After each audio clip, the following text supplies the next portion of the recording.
everybody, and welcome back to the music rating, ranking, and reviewing podcast that we like to call Music Meltdown, in which we rate, rank, and review any artist's discography, song, musical topic, really whatever comes to mind. This episode is going to be the next part in my top 100 album series. This episode talking about albums 60 through 70. No, I'm talking about records 61 through 70. That being said, not much more preamble to get into things, just going to be me this time, like I did a couple episodes ago. And let's just get right into this with at my number 70, an album that I have talked about previously. It is going to be Without a Sound by Dinosaur Jr. One of my favorite Dinosaur Jr. records, of course. It has their kind of hit, Feel the Pain, which is just exceptional. As I said before, I think that this is one of their best lyrical records, and I really love the slight more pop sheen on this compared with still just crushing, insane guitar playing by Jay Mascis. I just think that he is absolutely shredding across here. Tracks like Over Your Shoulder, Mind Blow, Out of Hand, Feel the Pain, and I Don't Think So are just so great. Really love this record a ton and think that it is one of their best. Afterwards, this is going to be an interesting album for me to explain why I like it as much as I do, because it's the only record by Fleetwood Mac that's going to be making my list. And like one of my previous episodes, very much a theme of weird albums is my favorite. It's going to be the album Heroes Are Hard to Find, which a lot of people don't like this album. A lot of people kind of just write off the Bob Welch era as the in-between to sort of tide people over from when Peter Green left and when Stevie Nicks and Lindsey Buckingham joined. I don't like Stevie Nicks, and I think that this record has Bob Welch as prime. This is the only record in which he is the primary and lead guitarist, and he is just so good. He has this very soft rock style to him, but he has almost like a jazzy inflection, has a really soulful style of playing that I think benefits the band in an incredible way. He also has a knack for sort of pop melodies and really unique song structures that I really do think elevate Fleetwood Mac. As well, you have lovely Christine McVie here already in near rumor state with pop songs that she has on here. You have tracks like Heroes Are So Hard to Find and Come a Little Bit Closer, which are just so good. My favorite track on here is Silver Heels by Bob Welch, which I think is just a totally killer, really groovy, just sort of fun pop track.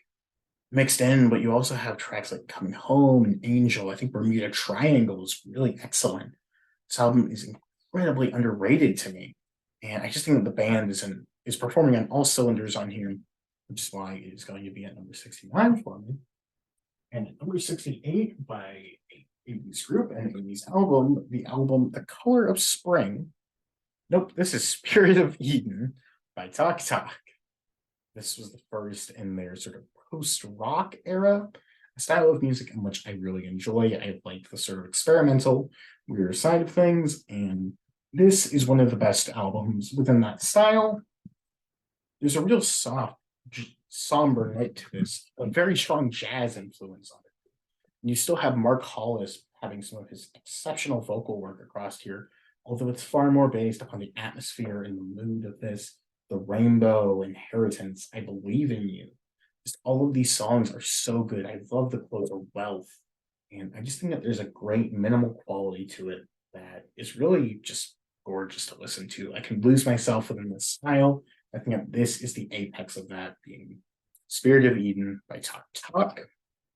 Moving up from there, we are at the second of many appearances by the one and the only Amy Mann with her album The Forgotten Arm. This was her third record from the 2000s, and 2000s Amy Mann is perhaps the number one artist that I can listen to at any point in time. She has a beautiful style to her songwriting, her performances that I just can't get enough of. That she is an absolutely killer singer. And I think that she is probably the lyricist in all of music that I connect to the most. Opens with Dear John, and there's just such a good guitar solo. The 2.5-minute mark in there. I love Goodbye Caroline. You have tracks like I Can't Get My Head Around It. I love Video and Little Bombs. she's almost a bit baroque on this album, and I think that it suits her beautifully. And it's how much and including that, I really love the record Beautiful. One of my favorites on here was I was thinking I could clean up for Christmas. One of the few songs on all of music that mention Christmas that I don't dislike. Really, just another exceptional record by Amy Mann, and there's certainly going to be more to come from her after that.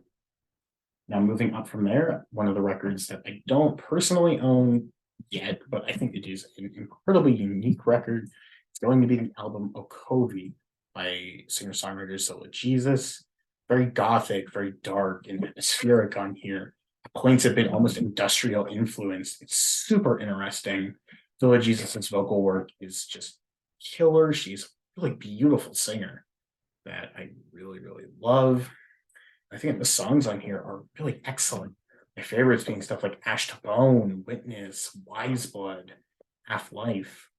There's just such a unique and one of a kind feeling to this album. It sets you into it really just sucks you in. It's, as I mentioned before, very dark, very gothic, and it has this really heavy tone to it. It's a harsh listen, but I really do think that there's beauty within the darkness here with Zola Jesus' incredible vocal work. And I really love it. I think that it is truly one to its own, as I've said before, and that's why it is up here and highly recommended. Moving up from there, I have the one record from singer-songwriter Bruce Springsteen with Darkness on the Edge of Town. This is not even close for me, his best record. I think that this is the perfect point in which Bruce's songwriting matches the E Street Band, being a bit of a darker, a bit more somber record after the very anthemic and youthful Born to Run. There was some drama that happened behind the scenes in between the two albums, and this is the culmination of that, with it tackling much darker thematic ground while still having that great anthemic energy that a good Bruce Springsteen album should. It opens wonderfully with Badlands, moving into one of, if not my favorite song that he ever did, Adam Raised a Cain, which is really almost heavy for him and has this great, just sort of hard charging band feel to it. Something in the Night is really gorgeous. I love the drum patterns on Candy's Room, some of the best in the entire catalog. Racing in the Street is wonderful. I think that The Promised Land is one of his best written songs ever. And the title track near the end is really excellent. Factory is, of course, a classic of him, and Prove It All Night is a really just stomping rock track that could have fit onto Born to Run, but it has that darkness that envelops this record. For me, easily the best that he ever did, and one of the best in general. So Bruce Springsteen's Born to Run.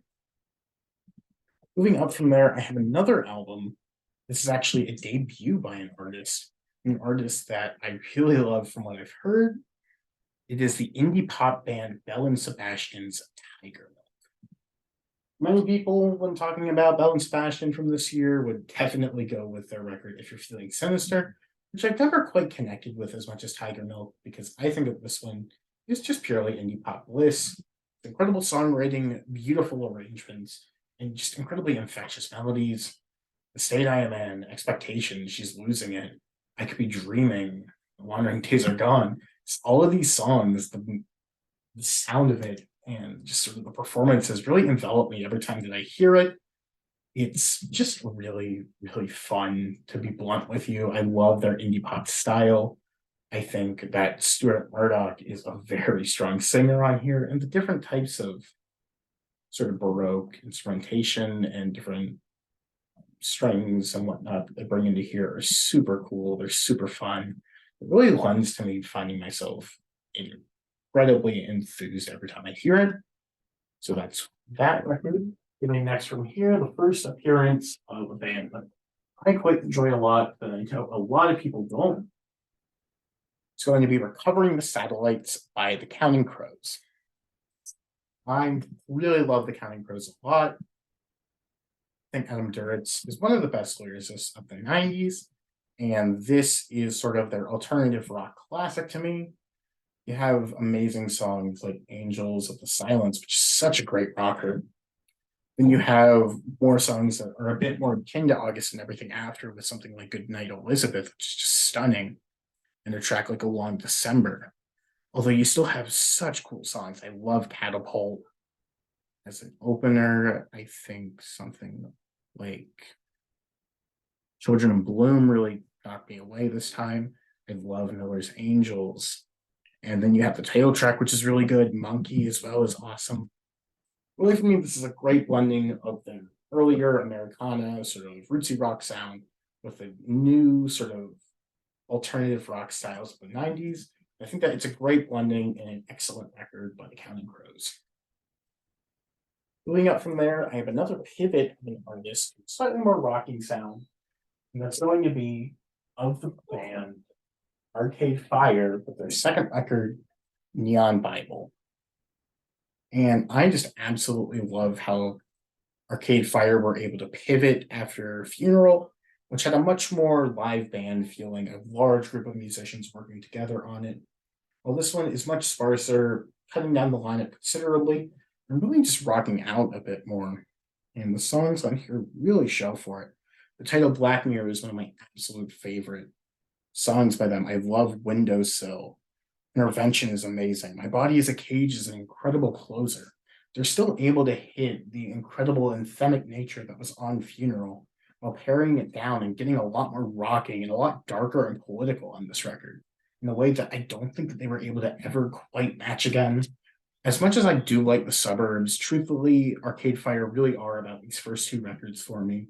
And I think that Neon Bible is an incredible reinvention of an already excellent band. It's just unfortunate how much of a twat Win Butler is. That being said, however, my favorite album of this batch is another one that I've talked about by an artist I've already talked about, being handed over by Dinosaur Jr. I think that this is one of the best alt rock records of the entire 90s. It is just so much fun. I think that this is still, without a doubt, my favorite Dinosaur Jr. record. I love the added strings and horn work across here and how they played into the sound. Maybe it's just me, but whenever I heard it this time, it almost reminded me a bit of what a band like Neutral Milk Hotel would later do on In the Aeroplane Over the Sea. I think that the hard, heavy, distorted guitar riffs blend beautifully with some of Jay Mascis's best vocal performances ever, with an incredible batch of material to work with. I don't think Never Bought It, I'm Insane, Loaded Nick, and the 8 minute just incredible distorted guitar noodling and just insane playing of Jay Mascis is really what puts this record over the edge. His guitar tones are so good, and the playing itself just really elevates this record so much for me. And I could listen to this at any time because I just think it's so good. So with that being said, my favorite album of this batch is Handed Over by Dinosaur Jr. I really hope that you enjoyed. This is definitely a bit of a more interesting batch of albums in comparison to some of the other ones that I've talked about. I didn't say it, but all of these albums, of course, because of Last Part, are now 5 stars. As I will be moving forward, I really hope that you enjoyed everything. You have a really great night.